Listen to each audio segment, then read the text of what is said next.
Hi friends, ఈ వారం మన కథ ఉందా లేదా. రచయిత్రి గోగినేని మణి, చదువుతున్న వారు రాధిక గోగినేని. మరి కథలోకి వెళదామా? ఉందా లేదా. నాన్నమ్మ ఆకలి అంటూ వచ్చిన నాని చేతిలోని నోట్బుక్ను టేబుల్పై పెట్టి అరిచాడు. ట్యూషన్కి వెళ్ళొచ్చిన మనవడి వైపు ముభావంగా చూసి ఊరుకుంది. మామూలుగా అయితే మనవడు వచ్చిన వెంటనే ప్లేట్లో టిఫిన్ ఏదో వడ్డించి వాడి చేతికి అందించి తింటున్నంతసేపు చూస్తూ పక్కనే కూర్చునేది. అప్పుడు మాత్రం కూర్చున్న చోట నుండి లేవలేదు సరికదా, చిరాగ్గా మొహం పెట్టుకుని ఉంది. రమణకేమీ అర్థం కాలేదు.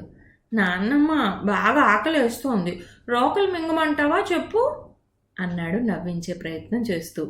ఆవిడ అలాగే ఉండేసరికి రమణ లేచి వెళ్ళి, ఎందుకు అలా ఉన్నావు నాన్నమ్మ, చెప్పకపోతే ఎలా తెలుస్తుంది అని అడిగాడు. ఆవిడకు బింకం కొంచెం సడలింది. ఇప్పుడే మీ తాతగారు టిఫిన్ తిని వెళ్ళారా, ఈరోజు ఉదయమే మీ అమ్మ వాళ్ళు గుడికని వెళ్ళారు.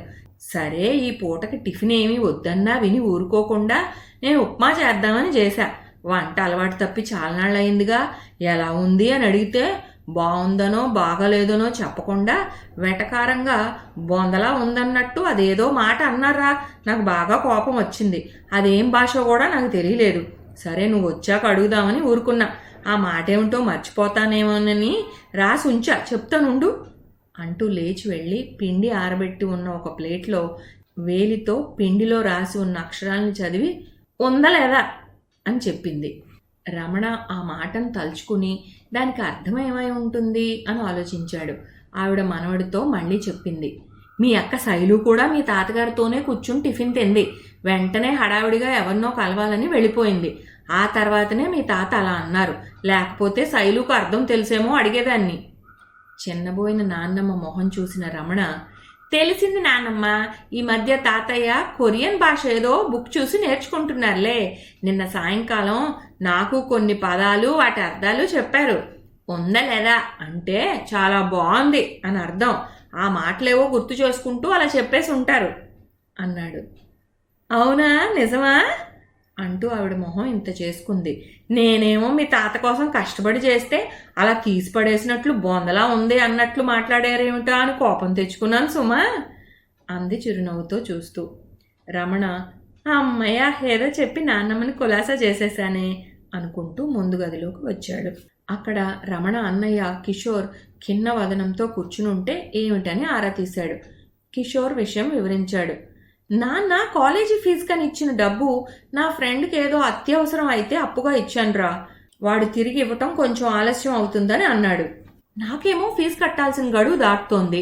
మళ్ళీ నాన్న అడగాలంటే కొంచెం భయంగా అనిపించింది. ఇలాంటి విషయాలు తాతగారికి చెప్పి ఆయన రికమెండేషన్ ద్వారా నాన్నని అడిగే అలవాటు ఉందిగా. అందుకే ఇందాక తాతయ్య టిఫిన్ చేసి వెళ్తుంటే ఈ విషయం చెప్తే ఆయన ఏమీ అనకుండా అదేదో మాట అని వెళ్ళిపోయారా అన్నాడు. నేను చేసింది తప్పా తాతయ్య అని అడిగితే అలా అన్నారు ఏదో తెలియని భాషలో. బహుశా దాని అర్థం ఏమై ఉంటుందో అన్నాడు కిషోర్ ఆలోచనతో. ఉందలేదా అని అన్నారా అడిగాడు రమణ. అవునరా, ఇప్పుడు గుర్తుకొచ్చింది. మరి నీకెలా తెలుసు అంటూ తమ్ముణ్ణి ఆరా తీశాడు.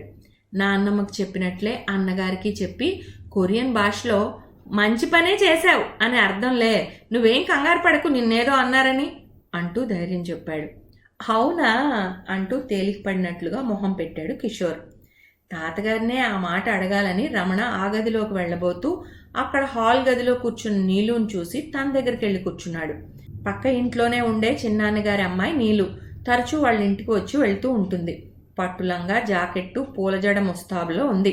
రమణ నీలు చుట్టూ చేయి వేసి, ఇంత ముద్దుగా ముస్తాబైన నీలమ్మ మొహం మాత్రం ఎందుకు అలా ముడుచుకుంది అని అడిగాడు సరదాగా. తాతయ్యని నా పూలజడ ఎలా ఉంది తాతయ్య అని అడిగితే ఏదో ఉందలొద్దు అన్నట్లుగా ఏదో అని గదిలోకి వెళ్ళిపోయారన్నయ్య. ఉందలేదా అని ఉంటారు అంతేగా. అంటే తాతగారు కొత్త భాష నేర్చుకుంటున్నారులే, అందుకని అప్పుడప్పుడు చిన్న చిన్న మాటలు ప్రాక్టీస్ చేస్తూ అంటూ ఉంటారులే.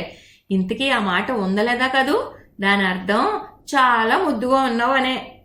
అలా రమణ చెప్పిన మాటలకి అవునా అంటూ అమ్మాయి గెంతులు వేసింది.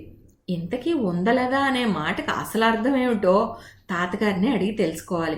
అందరికీ తనకు తోచిన మాటలు అప్పటికి సరిపోయేట్లుగా ఏవో చెప్పేశాడు గాని అసలు తాతగారు ఏ ఉద్దేశంతో అన్నారో అడగాలని ఆ గదిలోకి రమణ అడుగుపెట్టాడు. ఉందా లేదా అనే మాటకి అర్థం ఏమిటి అని ఆరా తీశాడు. దానికి ఆయన నవ్వుతూ, నాకు తెలీదురా, మీ అక్క శైలు వస్తే తెలుస్తుంది అనగానే రమణ అదేమిటి అన్నట్లుగా ఆశ్చర్యంగా చూశాడు. దానికి ఆయన వివరణ ఇచ్చారు. అవునరా, శైలు కూడా నాతో పాటే డైనింగ్ టేబుల్ దగ్గర కూర్చుని టిఫిన్ చేస్తూ ఎవరినో కలవాలంటూ హడావిడిగా వెళ్ళిపోయింది. టేబుల్ మీద తన సెల్ ఫోన్ మర్చిపోయి వెళ్ళింది. కాసేపటికి ఏదో మెసేజ్ వచ్చినట్లుగా శబ్దం వచ్చేసరికి నేను నా ఫోనే అనుకుని తీసి చూశా. ఉందా లేదా అనే మాట ఉంది. అది ఎవరో మన శైలుకి కోడ్ భాషలో మెసేజ్ పంపారనుకున్నా. ఆ విషయం గురించి తన్నే అడుగుదామని ఆ మాటని 1కి 4 సార్లు అనుకుంటున్నా అని చెప్పి, ఇంతకీ నీకెలా తెలిసింది అంటూ ఆరా తీశారు. నేను విషయం వివరంగా చెప్పాను. తాతగారికి బాగా నవ్వొచ్చింది. ఇద్దరూ ఆ మాటకి అర్థం తెలుసుకోవాలనే ఉద్దేశంతో శైలు కోసం ఎదురు చూస్తూ కూర్చుంటే కాసేపటికి తను వచ్చింది.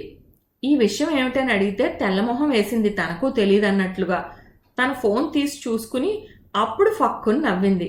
మా క్లాస్మేట్ ఒక అమ్మాయితో ఒక నవల గురించి చర్చ వచ్చిందిలే, అది నేను చదివానని చెప్పి నా దగ్గర ఉందన్నాను. అది తనకోసారి ఇమ్మని అడిగితే ఇప్పుడు ఇంట్లో ఉందో లేదో చూసి చెప్తానని అన్నాలే, అందుకని ఉందా లేదా అని మెసేజ్ పెట్టిందనమాట. తెలుగు మాటని ఇంగ్లీష్లో రాసిందిగా, అందుకని 2వ అక్షరానికి 4వ అక్షరానికి దీర్ఘాలు, 3వ అక్షరానికి పొల్లు లాంటివి లేకపోవటం వల్ల అది చదివి మీరేమో అదేదో కొత్త పదం ఉందా లేదా అనుకున్నారు కాబోలు అంటూ మళ్ళీ నవ్వింది.